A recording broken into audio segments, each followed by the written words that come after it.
Welcome back to Siri creations. Friends, ಇವತ್ತು ತುಂಬ ಜಾಸ್ತಿ ಬೀಡನ್ನ ಯೂಸ್ ಮಾಡ್ದಲೇ ಒಂದು ಬ್ರೈಡಲ್ ಡಿಸೈನ್ ಮಾಡೋದು ಹೇಗೆ ಅಂತ ಕಲ್ತ್ಕೊಳ್ಳೋಣ. ಮೊದಲಿಗೆ ನಾನು ಸೀರೆಗೆ ಲಾಕ್ ಮಾಡ್ತಾಯಿದ್ದೀನಿ. ಫ್ರೆಂಡ್ಸ್, ಇವತ್ತಿನ ಡಿಸೈನ್ಗೆ ನಾನು ತೊಗೊಂಡಿರೋದು 6 ಎಳೆ ದಾರ. ನೋಡಿ, ಈ ರೀತಿ ಲಾಕ್ ಮಾಡ್ಕೊಳ್ಳಿ. ಲಾಕ್ ಮಾಡಿ ಆದಮೇಲೆ ಅದ್ರ ಪಕ್ಕದಲ್ಲೇ ನಾನು ಒಂದು ಸಿಂಗಲ್ ಕ್ರೋಶೆನ ಮಾಡ್ಕೋತಾ ಇದ್ದೀನಿ.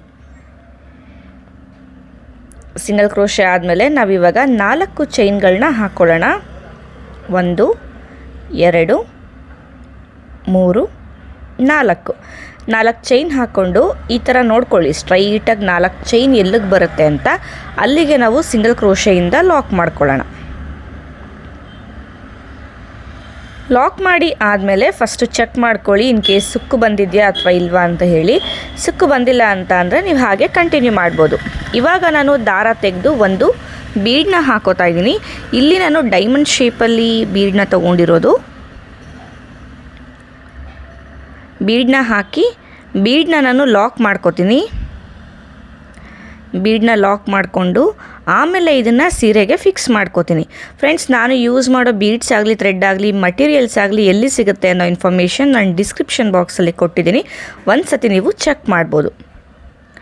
ಸೊ ಇದನ್ನು ಕೂಡ ಚೆಕ್ ಮಾಡ್ಕೋಬೋದು ನೀವು, ಇನ್ ಕೇಸ್ ಇದು ಸುಕ್ಕು ಬಂದಿದೆಯಾ ಇಲ್ವಾ ಅಂತ ಹೇಳಿ.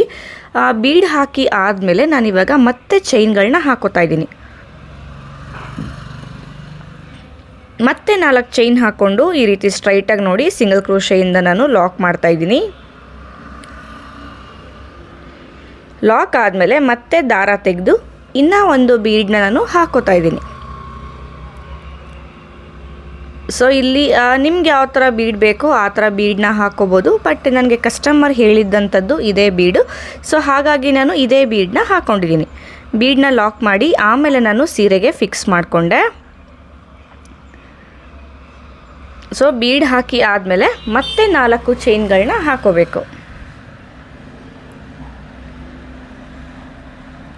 1 2 3 4 ಚೈನ್ ಹಾಕ್ಕೊಂಡು ಈ ರೀತಿ ಸ್ಟ್ರೈಟಾಗಿ ನೋಡ್ಕೊಳ್ಳಿ, ಎಲ್ಲಿಗೆ ಬರುತ್ತೋ ಅಲ್ಲಿಗೆ ಸಿಂಗಲ್ ಕ್ರೋಶೆಯಿಂದ ನಾವು ಲಾಕ್ ಮಾಡ್ಕೊಳ್ಳೋಣ. ಮತ್ತೆ ಇವಾಗ ದಾರ ತೆಗೆದು ಇನ್ನೂ ಒಂದು ಬೀಡನ್ನ ನಾನು ಹಾಕೋತಾ ಇದ್ದೀನಿ.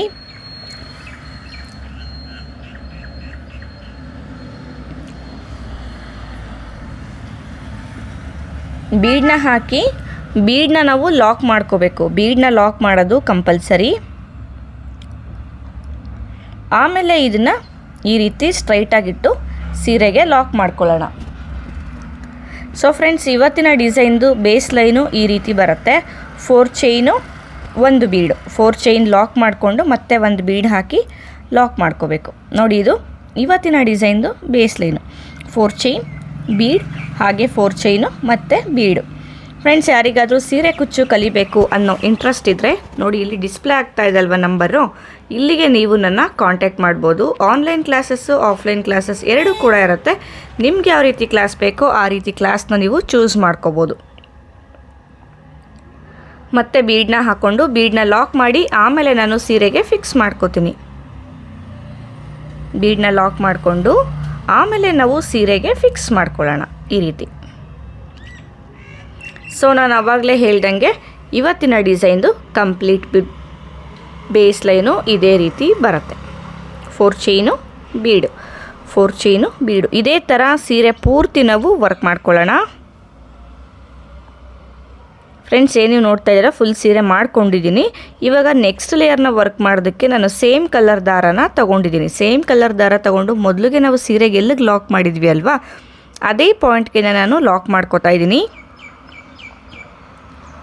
ಲಾಕ್ ಆದಮೇಲೆ ಇವಾಗ ಚೈನ್ಗಳನ್ನ ಹಾಕ್ಕೊಳ್ಳಿ. 2 ಚೈನ್ಗಳನ್ನ ಹಾಕ್ಕೊಳ್ಳಿ. 2 ಚೈನ್ ಹಾಕ್ಕೊಂಡು ಸೂಜಿ ಮೇಲೆ ಒಂದು ಸತಿ ದಾರ ತೊಗೊಳ್ಳಿ. ನೋಡಿ, ಇಲ್ಲಿ 4 ಚೈನ್ ಹಾಕಿದ್ವಿ ಅಲ್ವಾ, ಇದ್ರ ಒಳಗಡೆಗೆ ನಾವು ಡಬಲ್ ಕ್ರೋಶೆನ ವರ್ಕ್ ಮಾಡ್ಕೋಬೇಕು. 2ರಲ್ಲಿ 1 ಮತ್ತು 2ರಲ್ಲಿ 1 ಮತ್ತೆ ಸೂಜಿ ಮೇಲೆ ದಾರ ತೊಗೊಂಡು ಒಂದು ಸತಿ ಸೇಮ್ 4 ಚೈನ್ನ ಗ್ಯಾಪ್ಗೆ ನಾವು ಡಬಲ್ ಕ್ರೋಶೆನ ವರ್ಕ್ ಮಾಡ್ಕೊಳ್ಳೋಣ. 2ರಲ್ಲಿ 1 ಮತ್ತು 2ರಲ್ಲಿ 1 ಮತ್ತೆ ಸೂಜಿ ಮೇಲೆ ದಾರ ತೊಗೊಂಡು ಡಬಲ್ ಕ್ರೋಶೆನ ವರ್ಕ್ ಮಾಡ್ಕೊಳ್ಳೋಣ. ಸೊ 3 ಡಬಲ್ ಕ್ರೋಶೆಗಳು ವರ್ಕ್ ಮಾಡಿ ಆಗಿದೆ. ಇವಾಗ 3 ಡಬಲ್ ಕ್ರೋಶೆ ಆದಮೇಲೆ ನಾನು 3 ಚೈನ್ಗಳನ್ನ ಹಾಕೋತೀನಿ. 3 ಚೈನ್ ಹಾಕ್ಕೊಂಡು ಮತ್ತೆ ಸೂಜಿ ಮೇಲೆ ದಾರ ತಗೊಂಡು ಸೇಮ್ ಅದೇ 4 ಚೈನ್ನ ಗ್ಯಾಪ್ನ ಒಳಗಡೆಗೆ ಡಬಲ್ ಕ್ರೋಶೆನ ವರ್ಕ್ ಮಾಡ್ಕೋತೀನಿ. 2ರಲ್ಲಿ 1 ಮತ್ತು 2ರಲ್ಲಿ 1. ಇಲ್ಲಿ 4 ಚೈನ್ನ ಗ್ಯಾಪ್ನ ಒಳಗಡೆಗೆ 3 ಡಬಲ್ ಕ್ರೋಶೆ ಮಾಡಿಕೊಂಡು ಆಮೇಲೆ 3 ಚೈನ್ ಹಾಕ್ಕೊಂಡು ಆಮೇಲೆ 3 ಡಬಲ್ ಕ್ರೋಶೆಗಳನ್ನ ಹಾಕೋತಾ ಇದ್ದೀನಿ. ಸೊ ಒಟ್ಟು 6 ಡಬಲ್ ಕ್ರೋಶೆ ಬರೋದು. ಸೊ 3 ಆದಮೇಲೆ 3 ಚೈನ್ ಹಾಕಿ ಆಮೇಲೆ 3 ಡಬಲ್ ಕ್ರೋಶೆಗಳನ್ನ ವರ್ಕ್ ಮಾಡೋದು. ಮತ್ತು ಸೂಜಿ ಮೇಲೆ ದಾರ ತೊಗೊಂಡು ಸೇಮ್ 4 ಚೈನ್ನ ಗ್ಯಾಪ್ಗೆ ಇನ್ನೂ 1 ಡಬಲ್ ಕ್ರೋಶೆ. ಸೊ ನೋಡಿ, ಇದು ಈ ರೀತಿ ಬರುತ್ತೆ ನಮಗೆ. 3 ಡಬಲ್ ಕ್ರೋಶೆ, 3 ಚೈನು ಮತ್ತು 3 ಡಬಲ್ ಕ್ರೋಶೆ. ಈ ರೀತಿ ವರ್ಕ್ ಮಾಡಿ ಆದಮೇಲೆ ನಾನಿವಾಗ ಮತ್ತೆ ಚೈನ್ಗಳನ್ನ ಹಾಕೋತೀನಿ. ಇಲ್ಲಿ ಬೇಕು ಅಂದರೆ ನಾನು ಸೇಮ್ ಕಲರ್ ದಾರದಿಂದನೇ ಕಂಟಿನ್ಯೂ ಮಾಡ್ತಾ ಇರೋದು. ನೀವು ದಾರದ ಕಲರು ಚೇಂಜ್ ಮಾಡಿಕೊಂಡು ವರ್ಕ್ ಮಾಡ್ಬೋದು. ಮತ್ತೆ ಇವಾಗ ಚೈನ್ಗಳು ಹಾಕೋತಾ ಇದ್ದೀನಿ. 4 ಚೈನ್ಗಳನ್ನ ಹಾಕ್ಕೊಂಡು ನೋಡಿ, ಸೂಜಿ ಮೇಲೆ ದಾರ ತಗೊಳ್ಳಿ. ನೆಕ್ಸ್ಟ್ ಇಲ್ಲಿ ಬೀಡ್ ಆದಮೇಲೆ 4 ಚೈನ್ ಇತ್ತಲ್ವ, ಅಲ್ಲಿಗೆ ಡಬಲ್ ಕ್ರೋಶೆನ ಹಾಕ್ಕೋಬೇಕು.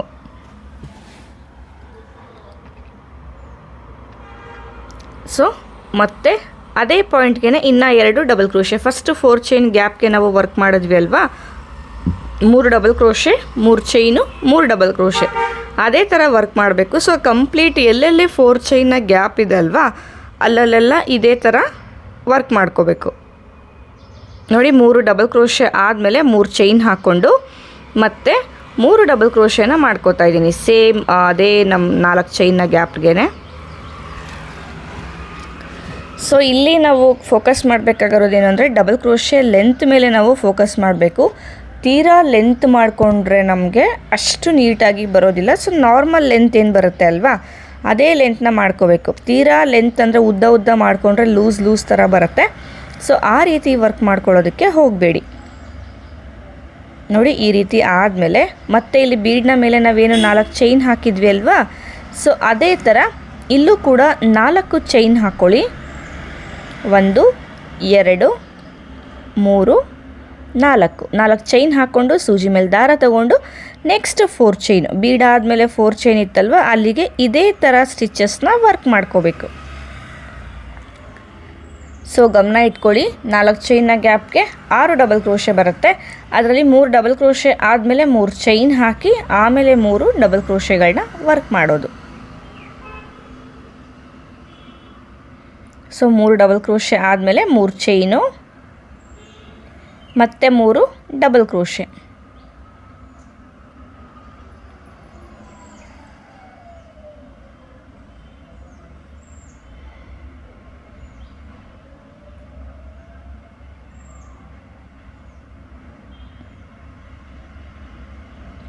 ಒಟ್ಟು 6 ಡಬಲ್ ಕ್ರೋಶೆ ಮಾಡಿ ಆಯಿತು. ಸೊ ನೆಕ್ಸ್ಟ್ 4 ಚೈನ್ಗೆ ವರ್ಕ್ ಮಾಡಬೇಕು ಅಂದರೆ 4 ಚೈನ್ ಹಾಕ್ಕೊಂಡು ಇದೇ ರೀತಿ ನಾವು ವರ್ಕ್ ಮಾಡ್ಕೋಬೇಕು. ಸೊ ಬೀಡ್ ಸ್ವಲ್ಪ ನಮಗೆ ಬ್ಯಾಕ್ ಸೈಡ್ಗೆ ಫೋಲ್ಡ್ ಆಗೋ ಥರ ಕಾಣಿಸುತ್ತೆ, ಬಟ್ ಅದೇನು ಅಷ್ಟೊಂದು ಇದೇನಾಗೋದಿಲ್ಲ. ಸೊ ಕರೆಕ್ಟಾಗಿ ನಾವು ಫ್ರಂಟ್ಗೆ ಮಾಡಿಕೊಂಡ್ರೆ ನೀಟಾಗಿ ಬರುತ್ತೆ. ಮತ್ತೆ 4 ಚೈನ್ ಹಾಕಿ ನೆಕ್ಸ್ಟ್ 4 ಚೈನ್ಗೆ ನಾವು ಡಬಲ್ ಕ್ರೋಶೆಗಳನ್ನ ಹಾಕಿ ವರ್ಕ್ ಮಾಡ್ಕೊಳ್ಳೋಣ. ಸೊ ನಾನು ಆವಾಗಲೇ ಹೇಳ್ದಂಗೆ ಇದೇ ಥರ ಎಲ್ಲೆಲ್ಲಿ 4 ಚೈನ್ ಬರುತ್ತೋ ಅಲ್ಲೆಲ್ಲ ಇದೇ ಥರ ನಾವು ವರ್ಕ್ ಮಾಡ್ತಾ ಹೋಗಬೇಕು. ಬೀಡ್ನ ಮೇಲೆ ಕರೆಕ್ಟಾಗಿ 4 ಚೈನ್ ಬರಬೇಕು. ಸೊ ನೋಡಿ, ಇಲ್ಲಿ ವರ್ಕ್ ಮಾಡಿ ಆಗಿದೆ. ನಾನು ಕಂಪ್ಲೀಟ್ ಸೀರೆ ಇದೇ ರೀತಿ ವರ್ಕ್ ಮಾಡ್ಕೊಂಡಿದ್ದೀನಿ. ಸೊ ನೆಕ್ಸ್ಟ್ ಲೇಯರ್ ಮಾಡಬೇಕಲ್ವಾ, ಸೊ ಇದಕ್ಕೆ ನೆಕ್ಸ್ಟ್ ಲೇಯರ್ಗೆ ನಾನು ಬೇರೆ ಕಲರ್ ದಾರಾನ ತೊಗೊಂಡಿರೋದು. ಸೊ ಇಲ್ಲಿ ನಾನು ಬೇಸ್ ಲೈನ್ಗೆ ಹಾಗೆ ಸೆಕೆಂಡ್ ಲೈನ್ಗೆ ನಾನು ಬಾಟಲ್ ಗ್ರೀನ್ನ ಯೂಸ್ ಮಾಡಿದ್ದೀನಿ. ನೋಡಿ, ಇಲ್ಲೇನು 2 ಚೈನ್ ಹಾಕಿದ್ವಿ ಅಲ್ವಾ, ಅದೇ 2 ಚೈನ್ನ ಗ್ಯಾಪ್ಗೆ ನಾವು ಲಾಕ್ ಮಾಡಿಕೊಂಡು ನೆಕ್ಸ್ಟ್ ಡಬಲ್ ಕ್ರೋಶೆ ಮೇಲೆ 1 ಸಿಂಗಲ್ ಕ್ರೋಶೆ, ಮತ್ತು ನೆಕ್ಸ್ಟ್ ಡಬಲ್ ಕ್ರೋಶೆ ಮೇಲೆ 1 ಸಿಂಗಲ್ ಕ್ರೋಶೆ. ಇವಾಗ ಏನು ಮಾಡ್ತೀನಿ ಅಂದರೆ ಇಲ್ಲಿ 3 ಚೈನ್ ಹಾಕಿದ್ವಿ ಅಲ್ವಾ, ಈ 3 ಚೈನ್ನ ಗ್ಯಾಪ್ನ ಒಳಗಡೆಗೆ ಒಟ್ಟು 3 ಸಿಂಗಲ್ ಕ್ರೋಶೆಗಳನ್ನ ತಗೋತೀನಿ ನಾನು.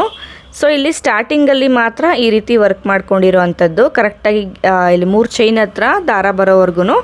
ಸೊ ಇವಾಗ ಇಲ್ಲಿಂದಾನೇ ಸೂಜಿ ಮೇಲೆ ದಾರ ತಗೊಂಡು ಬೀಡ್ನ ಮೇಲೆ ನಾವೇನು 4 ಚೈನ್ ಹಾಕಿದ್ವಿ ಅಲ್ವಾ, ಆ 4 ಚೈನ್ನ ಒಳಗಡೆಗೆ ಡಬಲ್ ಕ್ರೋಶೆನ ವರ್ಕ್ ಮಾಡ್ಕೋತೀನಿ. ಸೊ ಇಲ್ಲೂ ಅಷ್ಟೇ ಡಬಲ್ ಕ್ರೋಶೆ ಲೆಂತ್ ಮೇಲೆ ನಾವು ಫೋಕಸ್ ಮಾಡ್ಕೊಳ್ಳಿ. ಸೊ ಇಲ್ಲೇನಾಗುತ್ತೆ ಅಂತ ಅಂದರೆ ಡಬಲ್ ಕ್ರೋಶೆ ತುಂಬ ದೊಡ್ಡದಾಗಿ ನಾವು ಮಾಡಿದ್ರೆ ಸೊ ನಮಗೆ ಅದು ಓವರ್ಲ್ಯಾಪ್ ಆಗಿಬಿಡುತ್ತೆ ಮತ್ತು ಶೇಪ್ ನೀಟಾಗಿ ಬರೋದಿಲ್ಲ. ಒಂದು ಆರ್ಚು ಶೇಪು ನೀಟಾಗಿ ಬಂತು ಅಂತ ಅಂದರೆ ಇನ್ನೊಂದು ಆರ್ಚ್ನ ಶೇಪು ನಮಗೆ ಅಷ್ಟು ನೀಟಾಗಿ ಬರೋದಿಲ್ಲ. ಯಾಕಂದರೆ ರನ್ನಿಂಗ್ ಆರ್ಚಸ್ನ ನಾವು ಇಲ್ಲಿ ವರ್ಕ್ ಮಾಡ್ತಿರೋದ್ರಿಂದ ಸೊ ಲೆಂತ್ ನಾವು ಸ್ವಲ್ಪ ಕಡಿಮೆನೇ ಮಾಡಿಕೊಂಡು ವರ್ಕ್ ಮಾಡ್ಕೋಬೇಕು. ಸೊ ನೋಡ್ತಾ ಇರ್ಬೋದು ನಾನು ತುಂಬ ಚಿಕ್ಕದಾಗೇ ಡಬಲ್ ಕ್ರೋಶೆಗಳನ್ನ ವರ್ಕ್ ಮಾಡ್ತಾಯಿದ್ದೀನಿ. ತುಂಬ ಲೆಂತಿಯಾಗಿ ನಾನು ವರ್ಕ್ ಮಾಡ್ತಾಯಿಲ್ಲ. So double crochet stitches almost ಎಲ್ರಿಗೂ ಗೊತ್ತಿದೆ, ಯಾಕಂದರೆ ಬೇಸ್ ಲೈನಲ್ಲಿ ಕೂಡ ನಾನು ಡಬಲ್ ಕ್ರೋಶೆ ಸ್ಟಿಚ್ ಮಾಡಿದ್ದಲ್ವ. ಸೊ ಹಾಗಾಗಿ ಇಲ್ಲಿ ಮಾಡಬೇಕಾದ್ರೆ ನಾನು ಸ್ವಲ್ಪ ಫಾಸ್ಟಾಗಿ ಮಾಡಿ ತೋರಿಸ್ತಾ ಇದ್ದೀನಿ. ಬೇಸಲ್ಲಿ ಯಾವ ಥರ ನಾವು ಗ್ರೀನ್ ಕಲರ್ ಥ್ರೆಡಲ್ಲಿ ಮಾಡಿದೆ ಅಲ್ವಾ, ಸೊ ಅದೇ ಥರನೇ ವರ್ಕ್ ಮಾಡ್ಕೊಳ್ಳೋದು. ಸೊ ಒಟ್ಟು ಇಲ್ಲಿ 4 ಚೈನ್ನ ಗ್ಯಾಪು ಫಿಲ್ ಆಗಬೇಕು, ಅಷ್ಟು ನಾವು ಡಬಲ್ ಕ್ರೋಶೆಗಳನ್ನ ಮಾಡ್ಕೋಬೇಕು. 10 ಇಲ್ಲ ಅಂದರೆ 12 ಡಬಲ್ ಕ್ರೋಶೆಗಳನ್ನ ಹಾಕ್ಕೊಂಡು ಫಿಲ್ ಮಾಡ್ಕೊಳ್ಳಿ. ಫ್ರೆಂಡ್ಸ್ ಇಲ್ಲಿ ಸೀರೆನಲ್ಲಿ ಗ್ರೀನ್ ಕಲರೇ ಇಲ್ಲ ಸ್ಯಾರಿನಲ್ಲಿ. ಬಟ್ ಏನಾಗಿತ್ತು ಅಂತ ಅಂದರೆ ಅವರು ವರ್ಕ್ ಮಾಡಿಸ್ಕೊಂಡಂಥ ಬ್ಲೌಸ್ಗೆ ಗ್ರೀನ್ ಕಲರ್ನ ಆ್ಯಡ್ ಮಾಡಿಸಿದ್ರು, ಅಂದರೆ ಬಾಟಲ್ ಗ್ರೀನ್ ನಾನೇನು ಹಾಕಿದ್ದೀನಲ್ವ ಅದನ್ನು. ಸೊ ಈ ರೀತಿ ಏನಾದರೂ ಎಕ್ಸ್ಟ್ರಾ ಕಲರ್ಸ್ನ ಅವ್ರು ಏನಾದರೂ ಬ್ಲೌಸ್ಗೆ ಆ್ಯಡ್ ಮಾಡಿಸಿದ್ರೆ ಆ ಕಲರ್ನ ತಿಳ್ಕೊಂಡು ಕಲರ್ ಕಾಂಬಿನೇಷನ್ ಮಾಡಿದಾಗ ನೀಟಾಗಿ ಕಾಣಿಸುತ್ತೆ ನೋಡಿ. ಇವಾಗ ನೆಕ್ಸ್ಟು ಇಲ್ಲಿ ನಾವು 3 ಚೈನ್ ಹಾಕಿದ್ವಿ ಅಲ್ವಾ, ಅಲ್ಲಿಗೆ ನಾನು ಆರ್ಚ್ನ ಎಂಡ್ ಮಾಡಿಕೊಂಡೆ. ಒಟ್ಟು 12 ಡಬಲ್ ಕ್ರೋಶೆಗಳನ್ನ ವರ್ಕ್ ಮಾಡಿದ್ದೀನಿ. ನಾನೇನು 3 ಚೈನ್ನ ಗ್ಯಾಪ್ಗೆ ಎಂಡ್ ಮಾಡಿದ್ದೆ ಅಲ್ವಾ, ಅಲ್ಲಿ ಇನ್ನೂ 2 ಎಕ್ಸ್ಟ್ರಾ ಸಿಂಗಲ್ ಕ್ರೋಶೆಗಳನ್ನ ಹಾಕೋತಾ ಇದ್ದೀನಿ. ಎಕ್ಸ್ಟ್ರಾ ಲಾಕ್ ಅಂತ ಕೂಡ ಹೇಳ್ಬೋದು. ಮತ್ತು ಇವಾಗ ಇಲ್ಲಿಂದಾನೇ ನೆಕ್ಸ್ಟು 4 ಚೈನ್ನ ಗ್ಯಾಪ್ಗೆ ನಾನು ಡಬಲ್ ಕ್ರೋಶೆನ ವರ್ಕ್ ಮಾಡ್ಕೋತೀನಿ. ಸೊ ದಯವಿಟ್ಟು ಯಾರು ಕಮೆಂಟ್ ಮಾಡೋದಕ್ಕೆ ಹೋಗಬೇಡಿ ತುಂಬ ಫಾಸ್ಟ್ ಆಯಿತು ಅಂತ ಹೇಳಿ, ಯಾಕಂದರೆ ಬೇಸ್ ಲೈನಲ್ಲಿ ನಾನು ಡಬಲ್ ಕ್ರೋಶೆಗಳನ್ನ ಮಾಡಿದ್ದೆ ಅಲ್ವ, ಸೊ ಅದೇ ಸ್ಟಿಚ್ನ ಇಲ್ಲೂ ಮಾಡ್ತಿರೋದು. ಸೊ ಹಾಗಾಗಿ ಸ್ವಲ್ಪ ಫಾಸ್ಟಾಗೇ ಮಾಡಿ ನಾನು ತೋರಿಸಿದ್ದೀನಿ ನೋಡಿ. ಇದು ಆರ್ಚು ಈ ರೀತಿ ಬರುತ್ತೆ. ಸೊ ನೋಡ್ತಾ ಇರ್ಬೋದು 2 ಆರ್ಚ್ಗಳನ್ನ ಕೂಡ ಮಾಡಿದ್ದೀನಿ. ಇವಾಗ ನೆಕ್ಸ್ಟು ಇದನ್ನು ಎಂಡ್ ಮಾಡೋದು ಎಲ್ಲಿಗೆ ಅಂತ ಅಂದರೆ 3 ಚೈನ್ ಹಾಕಿದ್ವಿ ಅಲ್ವಾ, ಆ 3 ಚೈನ್ನ ಗ್ಯಾಪ್ಗೆ ನಾವು ಎಂಡ್ ಮಾಡ್ಕೋಬೇಕು. ಮತ್ತು ಅದೇ ಪಾಯಿಂಟ್ಗೆ 2 ಎಕ್ಸ್ಟ್ರಾ ಸಿಂಗಲ್ ಕ್ರೋಶೆನ ವರ್ಕ್ ಮಾಡ್ಕೊಳ್ಳಿ. ಮತ್ತು ನೆಕ್ಸ್ಟು 4 ಚೈನ್ ಅಂದರೆ ಬೀಡ್ನ ಮೇಲೆ ಏನು 4 ಚೈನ್ ಇತ್ತಲ್ವ ಅಲ್ಲಿಗೆ ನಾವು ಡಬಲ್ ಕ್ರೋಶೆನ ವರ್ಕ್ ಮಾಡ್ಕೊಳ್ಳೋಣ. ನೋಡಿ ಇಲ್ಲಿ 2 ಆರ್ಚ್ಗಳು ಕಂಪ್ಲೀಟ್ ಆಗಿದೆ. ಕಂಪ್ಲೀಟ್ ಆದಮೇಲೆ ಈ ರೀತಿ ಕಾಣಿಸ್ತಾ ಇದೆ. ನಾವೇನು 2 ಎಕ್ಸ್ಟ್ರಾ ಸಿಂಗಲ್ ಕ್ರೋಶೆ ಹಾಕಿದ್ವಿ ಅಲ್ವಾ, ಈ ಪಾಯಿಂಟ್ಗೆ ಇಲ್ಲಿಗೆ ನಾವು ಕುಚ್ಚನ್ನ ಹಾಕೊಳ್ಳೋದು. ಕುಚ್ಚು ಬೇಡ ಅಂದರೆ ಇದೇ ರೀತಿ ಕೂಡ ನೀವು ಹಾಗೆ ಬಿಡ್ಬೋದು. ಫ್ರೆಂಡ್ಸ್ ಏನು ನೀವು ನೋಡ್ತಾ ಇದ್ದೀರಾ ಡಿಸೈನ್ ಕಂಪ್ಲೀಟ್ ಆಗಿದೆ ನೋಡಿ. ಕುಚ್ಚು ಕೂಡ ಕಟ್ಟಿ ಆಗಿದೆ. ನಾನು ಕುಚ್ಚನ್ನ ಕಟ್ಕೊಂಡಿದ್ದೀನಿ ಇಲ್ಲಿ. ವಿತೌಟ್ ಕುಚ್ಚು ಡಿಸೈನು ತುಂಬ ಚೆನ್ನಾಗಿ ಕಾಣಿಸುತ್ತೆ. ಬಟ್ ಕಸ್ಟಮರ್ ಇದಕ್ಕೆ ಕುಚ್ಚು ಬೇಕೇ ಬೇಕು ಅಂತ ಹೇಳಿದ್ರು. ಸೊ ಹಾಗಾಗಿ ನಾನು ಬರೀ 125 ಎಳೆ ದಾರ ಅಷ್ಟೇ ತಗೊಂಡು ನಾನು ಕುಚ್ಚನ್ನ ಕಟ್ಟಿದ್ದೀನಿ. ಫ್ರೆಂಡ್ಸ್ ಇವತ್ತಿನ ಡಿಸೈನ್ದು ಫೈನಲ್ ಲುಕ್ಕು ಅಂದರೆ ಜಾಸ್ತಿ ಬೀಡನ್ನ ಯೂಸ್ ಮಾಡಿದೆ, ಒಂದು ಬ್ರೈಡಲ್ ಡಿಸೈನ್ ಅಂತಲೇ ಹೇಳ್ಬೋದು ಇದು. ಈ ಡಿಸೈನ್ಗೆ ನಾವು ಚಾರ್ಜ್ ಮಾಡ್ತೀವಿ ಅಂತಂದರೆ 750ಇಂದ 850ವರೆಗೂ ಚಾರ್ಜ್ ಮಾಡ್ಬೋದು, ಯಾಕಂದರೆ ಸ್ವಲ್ಪ ಥ್ರೆಡ್ ವರ್ಕು ಜಾಸ್ತಿ ಇದೆ. ಫ್ರೆಂಡ್ಸ್ ಇವತ್ತಿನ ಡಿಸೈನ್ದು ಫೈನಲ್ ಲುಕ್ಕು ನಿಮ್ಮೆಲ್ಲರಿಗೂ ಇಷ್ಟ ಆಗಿದೆ ಅನ್ಕೋತೀನಿ. ಇಷ್ಟ ಆದರೆ ವಿಡಿಯೋನ ಲೈಕ್, ಶೇರ್ ಹಾಗೆ ನಿಮ್ಮ ಅನಿಸಿಕೆಯನ್ನು ಕಮೆಂಟ್ ಮಾಡೋದನ್ನು ಮರಿಬೇಡಿ. ಮೆಟೀರಿಯಲ್ಸ್ ಏನೋ ಪರ್ಚೇಸ್ ಮಾಡಬೇಕು ಅಂದರೆ ಡಿಸ್ಕ್ರಿಪ್ಷನ್ ಬಾಕ್ಸಲ್ಲಿ ಶಾಪ್ದು ಡೀಟೇಲ್ಸ್ನ ಕೊಟ್ಟಿದ್ದೀನಿ, ನೀವು ಅಲ್ಲಿ ಚೆಕ್ ಮಾಡ್ಬೋದು. ಮತ್ತೆ ಸಿಗ್ತೀನಿ, ಅಲ್ಲಿವರೆಗೂ ಥ್ಯಾಂಕ್ ಯು.